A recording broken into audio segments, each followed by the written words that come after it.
Stereotypical villains have been around for as long as stories have been told, from Dastardly to Disney, but with so many different takes on the same archetypes, it can be tough to make them memorable. So how do you take those stereotypes and turn them into something unforgettable? I'm Matt Rogers, and join me today as we take a look at John Wick 4 and how to create truly great villains.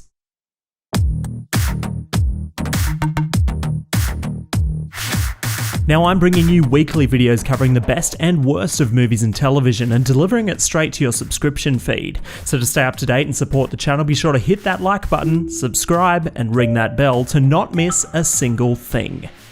A spoiler warning now for all 4 John Wick movies is in effect. The John Wick movies have always used a simple framework when it comes to its antagonist that has really worked since the first movie, which is introduce a recognisable villain trope, whether it be a mob boss, mysterious henchman, or entitled victims of nepotism, and give us a reason to truly hate them. For example, killing John's dog, or killing a beloved character with no other motive than proving a point. Now, by doing this, in a very short amount of time, the writers have given us a reason to root against the villain, given us their motive, and shown what they're truly capable of, often proving that they're dangerous and will stop at nothing. Which makes it all the more satisfying when they cower at the thought of John Wick coming after them. This method of character development has worked in John Wick's chapters 1 through 3, but they really perfected it in chapter 4. The characters of John Wick 4 were truly special. Although not technically a villain, let's start with Kane. Obviously, having a character with almost zero vision be in action sequences really creates intrigue and gives us new and creative ways to kill enemies, which resulted in the incredible motion sensor doorbell scene. And his lack of vision gives him a necessary disadvantage in the movie's final duel, making him a worthy opponent that doesn't undermine John's skills from all the fights that came before it. Now, in these movies, we are also treated to, I guess you could call them, supporting villains. In some of the movies, these were a minion of the head villain, but my favourite example of this has to be Killer, the German crime lord who resides in his empty warehouse of an office with stage show lights and gothic candles as a backdrop, sat at his poker table desk like a giant excess-fueled casino croupier. An extremely theatrical setting, but feels right on brand with a John Wick hotspot, with his nightclub complete with dancers entirely indifferent to the death and destruction taking place amongst them.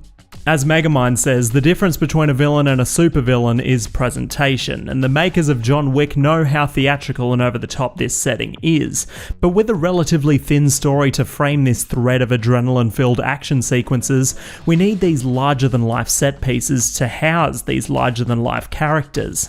Scott Adkins, who played Killer, did a great job, and so did the makeup and costume department. Adkins is actually a really toned and fit actor, but here they had him don prosthetics and a fat suit to give him his intimidating size.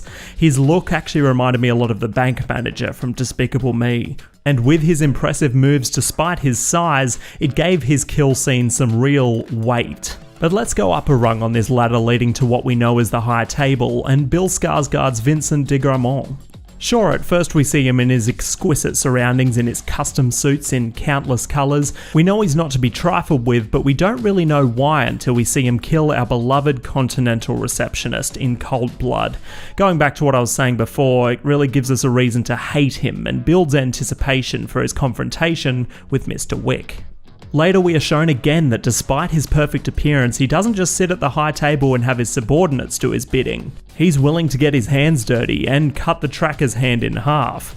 But as the tracker gains an advantage by putting himself at a vantage point to potentially kill John Wick, we see his true colours as he slowly unravels, resulting in him becoming reckless and missing the detail that John didn't fire his weapon in the final shot of the duel, resulting in his literal downfall. It's refreshing to see the best action sequences not riddled with CGI like the comic book franchises are almost entirely full of now. And it goes to show that great choreography between great characters created by passionate filmmakers can go a long way and really create a deep legacy for the franchise. John Wick Chapter 4 was an appropriate send-off for the series and set up an interesting cinematic universe for the spin-off Ballerina coming in 2024. But who was your favourite villain in the entire John Wick franchise? I'd love to hear what you think, so let me know. I'll be down there in the comments. You can also follow along with what I'm watching on Letterboxd, username Matthew Rogers. And my other socials are linked in the description. But if you haven't already, be sure to subscribe for weekly videos covering the best and worst of movies and television. If you subscribed during this video, then welcome aboard, and if you had a good time hanging out, then spank that like button. This is Matt Rogers, and that is all.